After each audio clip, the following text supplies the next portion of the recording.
Hey, बरायबाय गासिखौबो जों दिनै सोलोंगोन क्लास 9 नि सानखान्थि सोंथि 2.2 क्वेश्चन नम्बर 4 आव मा होनदों गाहायाव होनाय मोनफ्रोमबो बेलायाव बां बिदाबनि लाथिख'खौ दिहुननांगौ जोंनो नैबे मा बां बिदाब होनायनि लाथिख'खौ जोङो दिहुननांगौ लाथिख' माने मा जायो x नि मान जायखिया बेयाव वेरिएबल माने इंलिसनि a b c d e f मा थाया मानो जों बिनि मानखौ दिहुननांगौ स Question number 1 आव जों मा होदों px is equals to x plus 5 जोंनो question number 1 आव होदों px is equals to x plus 5 बेयाव लिरना लाग्रोदो मा होनना लिरगोन बेखौ एखे लिरदो बिराद गोरलै जों मात्र x नि मान हाननांगौ मात्र x नि बेयावबो x नि मानखौ जोङो हाननांगौ आरो बेखौ लिरदो x plus 5 equals 0 0 खौ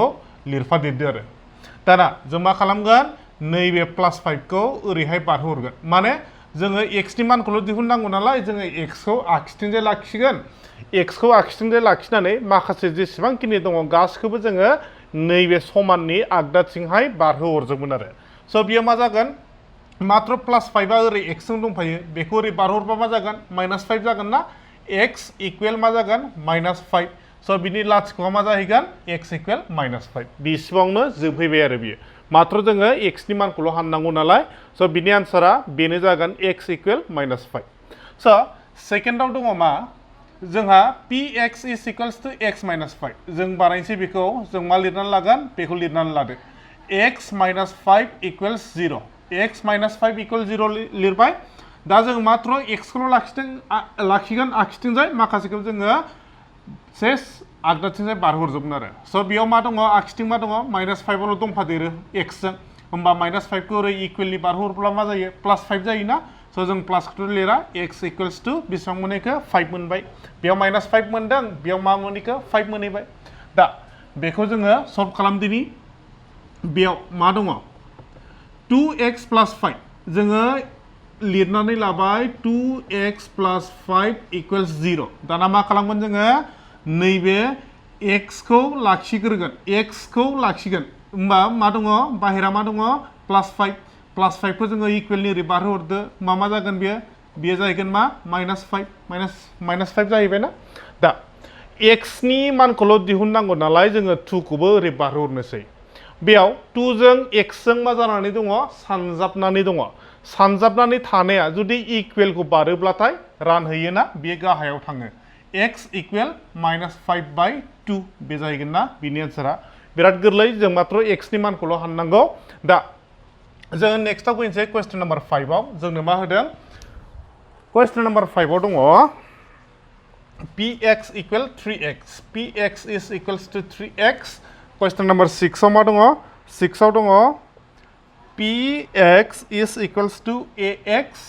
दाना जों मा खालामगोन नैबे क्वेश्चन नम्बर 5 खौ जों सल्भ खालामगोन दिनै 3x दङ ना बेखौ जोङो सल्भ खालामनोबा जों माबायदि खालामगोन 3x खौ लिरदो इक्वल्स 0 खौ लिरगोन दा बेयाव बिथिंजाय मा दंफादेरो 3 दंफादेरो ना 3 खौ ओरैहाय बारहरब्ला मा जायोमोनलाय बे मोननैजों मा जानानै दङ सानजाबनानै दङ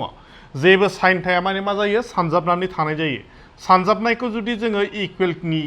इक्वेल सिनखौ बारहोयोब्ला बेयो मा जाहैयो गाहायाव रानहैयोना होमबा x इक्वल मा जागोन 0/3 होमबा लाथिख'खौ जोङो 3 जों रानोब्ला बेसेबां मोनो लाथिख'खौनो मोनहैगोन स' बिनि आन्सारा बे जाहैबाय दा क्वेश्चन नम्बर 6 आव मा दङ ax जों लिरनानै लादो मा लिरगोन ax इक्वल 0 जोङो x खौल' दिहुनगोन होनदोंमोन ना x खौल' दिहुननांगौ दा a खौ जों ओरै बारहोहरगोन बेयो मा जानानै दङ मोननैजों सानजाबनानै दङ